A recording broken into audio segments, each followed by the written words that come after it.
নমস্কাৰ আপোনালোক সকলোকে পুনৰবাৰ স্বাগতম জনাইছো মই মজিদ বন্ধুসকল পলকতে চামক আজি 9টা গুৰুত্বপূৰ্ণ খবৰ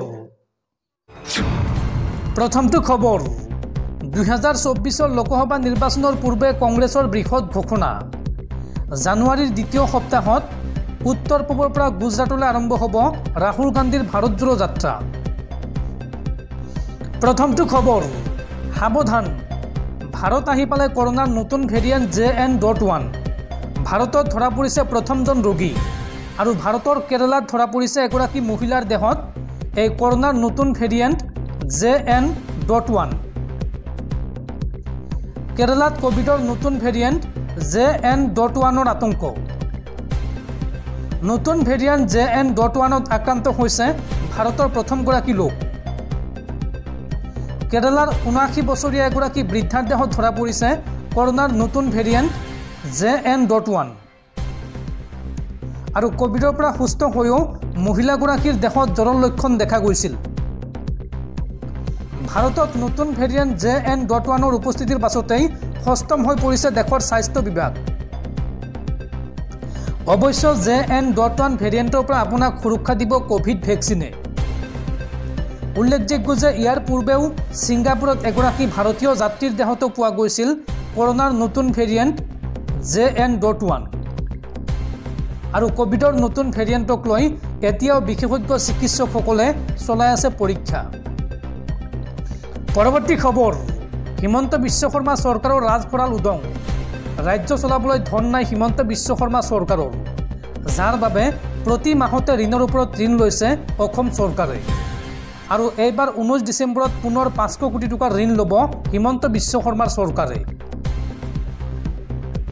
12 ডিসেম্বৰত 1000 কোটি টকাৰ ঋণ লোৱাৰ পিছত পুনৰ ঋণ ল'বলৈ গৈ আছে হিমন্ত চৰকাৰে 19 ডিসেম্বৰত পুনৰ 500 কোটি টকাৰ ঋণ ল'ব হিমন্ত বিশ্ব শৰ্মাৰ চৰকাৰে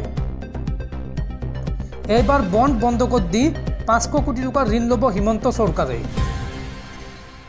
ৰাজ্যৰ অৰ্থনীতিলৈ নামি আহিছে ভয়ংকৰ বিপদ ঋণৰ ওপৰত সম্পূৰ্ণ নিৰ্ভৰশীল হৈ পৰিছে হিমন্ত বিশ্ব শৰ্মা চৰকাৰ ধাৰ লৈ তৎ পোৱা নাই হিমন্ত চৰকাৰে প্ৰত্যেক মাহে ৰাজ্য চলাবলৈ ধাৰ লোৱাটো যেন কৰ্তব্য হৈ পৰিছে অসম চৰকাৰৰ হিতাধিকাৰী আঁচনি যিমানে বৃদ্ধি পাইছে সিমানে সংকটৰ দিশে গতি কৰিছে চৰকাৰৰ ৰাজকোষ ৰাজ্য চলাবলৈ এতিয়া টকা নাই হিমন্ত বিশ্ব শৰ্মাৰ চৰকাৰৰ যধে মধে ধন খৰচ কৰি বিপদত পৰিছে হিমন্ত চৰকাৰ হিমন্ত চৰকাৰৰ 2.5 বছৰীয়া কাৰ্যকালত গঢ়ি উঠিছে ঋণৰ পাহাৰ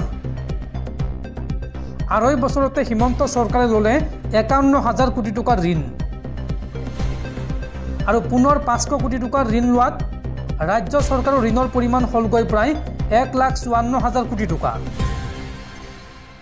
চলিত বছৰত ডিসেম্বৰ মাহলৈকে চৰকাৰে ধাৰ ল'লে প্ৰায় 16,500 কোটি টকাৰ ঋণ চলিত বিত্তীয় বৰ্ষৰ ভিতৰত 25,000 কোটি টকাৰ ধাৰ লোৱাৰ লক্ষ্য হিমন্ত চৰকাৰৰ আৰু প্ৰতি মাহে 1,500-2,000 কোটিকৈ ধাৰ নল'লে ৰাজ্য চলাব নোৱাৰে হিমন্ত চৰকাৰে এফালে ৰাজহ সংগ্ৰহৰ নামত নিত্য ব্যৱহাৰ্য সামগ্ৰীৰ মূল্য বৃদ্ধি জনতাৰ ওপৰত কৰৰ বোজা আনফালে লাখ লাখ হিতাধিকাৰী সৃষ্টিৰ ঘোষণা আৰু প্ৰতিশ্ৰুতি পূৰণ কৰিবলৈ ধাৰৰ বোজা চলিত বিত্তীয় বৰ্ষৰ প্ৰথম মাহতে চৰকাৰে লৈছিল 1,000 কোটি টকাৰ ঋণ আৰু ডিসেম্বৰ মাহতে হিমন্ত বিশ্ব শৰ্মাৰ চৰকাৰে লোৱা ধাৰৰ পৰিমাণ হলগৈ 1,500 কোটি টকা ঋণ অবিহনে এতিয়া অচল হিমন্ত চৰকাৰ উল্লেখযোগ্য যে সৰ্বানন্দ সোণোৱালৰ 5 বছৰীয়া কাৰ্যকালত লোৱা হৈছিল মাত্ৰ 48,000 কোটি টকা আৰু এতিয়া হিমন্ত বিশ্ব শৰ্মাৰ মাত্ৰ কেৱল 2 বছৰ 8 মাহ কাৰ্যকালতেই ঋণৰ পৰিমাণ হলগৈ 51,000 কোটি টকা হিমন্ত চৰকাৰ ঋণৰ ওপৰত নিৰ্ভৰশীল হ'ব লগা ঘটনাই আচৰিত কৰি তুলিছে সকলোকে বিজেপিয়ে ৰাজ্যত শাসনলৈ অহাৰ পূৰ্বে কংগ্ৰেছ চৰকাৰৰ দিনত ধাৰৰ পৰিমাণ আছিল মাত্ৰ 42,000 কোটি টকা আৰু 10 বছৰৰ মূৰত এই ঋণ পৰিশোধ কৰিব লাগিব চৰকাৰে, অৰ্থাৎ 10 বছৰ পিছৰ পৰা ঋণ পৰিশোধ প্ৰক্ৰিয়া আৰম্ভ হ'ব। এতিয়াই কৰৰ বোজাত কক বকাইছে ৰাজ্যৰ সাধাৰণ জনতা। 10 বছৰ পিছত অৰ্থাৎ সেই সময়ত কি হ'ব জনতাৰ অৱস্থা, এইটো এটা লাখটকীয়া প্ৰশ্ন। যি আঁচনিত নাই চৰকাৰৰ ৰাজহ সংগ্ৰহৰ বাবে কোনো অৰিহণা, সেই আঁচনিত এতিয়া খৰচ কৰিছে চৰকাৰে কোটি কোটি টকা। ধাৰৰ বোজা লৈ এতিয়া মুখত ডাঙৰ ডাঙৰ কথা চৰকাৰৰ। সাধাৰণ জনতাৰ ওপৰত মাধমাৰ পৰিছে, কিন্তু এইবোৰ চৰকাৰে দেখা নাই, দেখিও নেদেখাৰ ভাও জুৰিছে। বন্ধুসকল, তাৰপিছত 4 নম্বৰ খবৰটো জনোৱাৰ আগতে আপোনালৈ এটা সৰু ৰিকুৱেষ্ট, যদি তেওঁলোকে এইটো ভিডিঅ'ত লাইক কৰা নাই তেন্তে প্লিজ এটা লাইক কৰি দিয়ক, আৰু এনেকুৱা ধৰণৰ নতুন নতুন ভিডিঅ' পাবলৈ চেনেলটো ছাবস্ক্ৰাইব কৰি কাষত থকা বেল আইকনটো প্ৰেছ কৰি ৰাখক। পৰৱৰ্তী খবৰ, চাকৰি লাগিব নেকি আপোনাক? অসমত বহিছে এখন চাকৰি বজাৰ। আপুনি 5 লাখ টকাত পাব তৃতীয় বৰ্গৰ চাকৰি আৰু 3 লাখ টকাত পাব চতুৰ্থ বৰ্গৰ চাকৰি।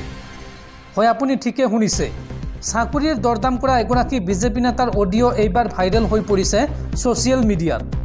এই সন্দৰ্ভত চাওঁ আহক সবিশেষ তথ্য। চাকৰিৰ দৰদাম কৰা বিজেপি নেতাৰ অডিঅ' ভাইৰেল। 5 লাখৰ পৰা 3 লাখ পৰ্যন্ত দৰদাম কৰিলে বিজেপি নেতাই। চাকৰি মুকলি বজাৰ পাতি আটক হ'ল বিজেপি নেতা শামছুল হুছেইন ওৰফে ৰাজা। বিজেপিৰ সংখ্যালঘু মৰ্চাৰ ৰাজ্যিক কাৰ্যনিৰ্বাহক শামছুল হুছেইনক আটক আৰক্ষীৰ। তৃতীয় আৰু চতুৰ্থ বৰ্গৰ চাকৰিত নিযুক্তিৰ নামত পাতিছিল বজাৰ। আৰু এই বিজেপি নেতাজনৰ ধন দাবীৰ ফোন ৰেকৰ্ডিং এতিয়া ভাইৰেল হৈ পৰিছে ছ'চিয়েল মিডিয়াত। আৰু ভাইৰেল কল ৰেকৰ্ডিং শুনাৰ পিছতেই ক্ষুণ্ণ হৈ পৰিছে বিজেপিৰ বিধায়ক মানৱ ডেকা। পৰৱৰ্তী খবৰ, ভাৰতত ধৰ্মীয় স্বাধীনতালৈ ভাবুকি, হেঁচাত আমেৰিকাৰ ৰাষ্ট্ৰপতি জো বাইডেন। বিশেষভাৱে উদ্বেগজনক দেশ হিচাপে ঘোষণা কৰক ভাৰতক। মাৰ্কিন ৰাষ্ট্ৰপতি জো বাইডেনক এই দাবী আমেৰিকা যুক্তৰাষ্ট্ৰৰ এক স্বতন্ত্ৰ আয়োগৰ। পৰৱৰ্তী খবৰ, অসম চৰকাৰে প্ৰতিমাহে লোৱা ঋণ সন্দৰ্ভত এইবাৰ প্ৰতিক্ৰিয়া প্ৰকাশ কৰিছে মুখ্যমন্ত্ৰী হিমন্ত বিশ্ব শৰ্মাই। হিমন্ত বিশ্ব শৰ্মাই এই সন্দৰ্ভত মন্তব্য কৰি কয় যে মোৰ মূৰৰ ওপৰত কোনো ঋণ নাই, আপোনাৰ ওপৰত যদি ঋণ আছে তেন্তে সেয়া মাৰি দিয়ক। মানুহৰ মূৰৰ ওপৰত ঋণৰ বোজা বুলি এনেয়ে কয়। এই মন্তব্য হিমন্ত বিশ্ব শৰ্মাৰ। মোৰ মূৰৰ ওপৰত কোনো ঋণ নাই, কাৰ মূৰৰ ওপৰত ঋণ আছে? কাৰোবাৰ তাত ঋণৰ নটিচ আহিছে নেকি? মানুহৰ মূৰৰ ওপৰত ঋণৰ বোজা বুলি এনেয়ে কয়। আজি এই মন্তব্য কৰে মুখ্যমন্ত্ৰী ডক্টৰ হিমন্ত বিশ্ব শৰ্মাই। আজি এক অনুষ্ঠানত অংশগ্ৰহণৰ সময়ত চৰকাৰে ঋণ লোৱা সন্দৰ্ভত মুখ্যমন্ত্ৰীক প্ৰশ্ন কৰিছিল সাংবাদিকে, আৰু সাংবাদিকৰ প্ৰশ্নৰ উত্তৰত মুখ্যমন্ত্ৰীগৰাকীয়ে কয় যে মোৰ মূৰৰ ওপৰত কোনো ঋণ নাই, মানুহৰ মূৰৰ ওপৰত ঋণৰ বোজা বুলি এনেয়ে কয়। এয়া সাহিত্যিকে কোৱা কথা। এই মন্তব্য হিমন্ত বিশ্ব শৰ্মাৰ। লগতে মুখ্যমন্ত্ৰীয়ে কয় যে আপোনালোকে এনে চিন্তা কৰি থাকে, মোৰতো কোনো চিন্তা হোৱা নাই, ইমান কথা যে ভাবি থাকে, ৰাতি টোপনি আহেনে নাই, এই বুলি সাংবাদিকক ওলোটাই প্ৰশ্ন কৰে মুখ্যমন্ত্ৰীগৰাকীয়ে। আৰু লগতে ফেব্ৰুৱাৰীৰ 4 তাৰিখে বহুবিবাহ বন্ধ কৰা বিধেয়ক আহিব বুলি উল্লেখ কৰি আলফা সন্দৰ্ভত গুৰুত্বপূৰ্ণ মন্তব্য কৰে মুখ্যমন্ত্ৰীগৰাকীয়ে। এই সন্দৰ্ভত মুখ্যমন্ত্ৰী হিমন্ত বিশ্ব শৰ্মাই কয় যে অস্তিত্ব ৰক্ষাৰ বাবে আলফাই 2এটা বিস্ফোৰণ কৰে, আৰু আলফাৰ বিস্ফোৰণে অসমৰ অৰ্থনীতি পিছুৱাই নিব। এইবিলাক কৰাটো ভাল নহয়। ঋণাত্মক প্ৰচাৰে বিনিয়োগকাৰী অহাত বাধা আৰোপ কৰিছে, আৰু ডিজিপিক ভাবুকি দিয়া সন্দৰ্ভত কয় যে ডিজিপিক ভাবুকিহে দিছে, ভাবুকি দিলে লুকাই থাকিব নেকি? ক্লাবৰ সদস্যৰ দৰে দুজনে বিবৃতি যুঁজ চলাই আছে। এই মন্তব্য কৰে মুখ্যমন্ত্ৰীগৰাকীয়ে। পৰৱৰ্তী খবৰ, এইবাৰ দেশৰ বিশিষ্ট উদ্যোগপতি ৰতন টাটাক হত্যাৰ ভাবুকি। এটা অচিনাকি নম্বৰৰ পৰা ফোনযোগে ভাবুকি দিছে ৰতন টাটাক। মুম্বাই আৰক্ষীক ফোন কৰি ৰতন টাটাক লৈ এই ভাবুকি দিছে কোনো অচিনাক্ত দুৰ্বৃত্তই। এটা অচিনাকি নম্বৰৰ পৰা ফোনযোগে ভাবুকি ৰতন টাটাক। মুম্বাই আৰক্ষীক ফোন কৰি ৰতন টাটাক লৈ এই ভাবুকি দিছে কোনো অচিনাক্ত দুৰ্বৃত্তই। টাটা গ্ৰুপৰ প্ৰাক্তন অধ্যক্ষ চাইৰাছ মিস্ত্ৰীৰ দৰে ঘটনা সংঘটিত হ'ব বুলি ভাবুকি দিয়া হৈছে। স্কিজোফ্ৰেনিয়াত আক্ৰান্ত এজন লোকে দিছে এই ভাবুকি আৰু বিগত 5 দিন ধৰি ঘৰৰ পৰা নিৰুদ্দেশ হৈ আছে এই লোকজন নিৰুদ্দেশ হোৱাৰ গোচৰ ৰুজু হৈ আছে আৰক্ষী চকীত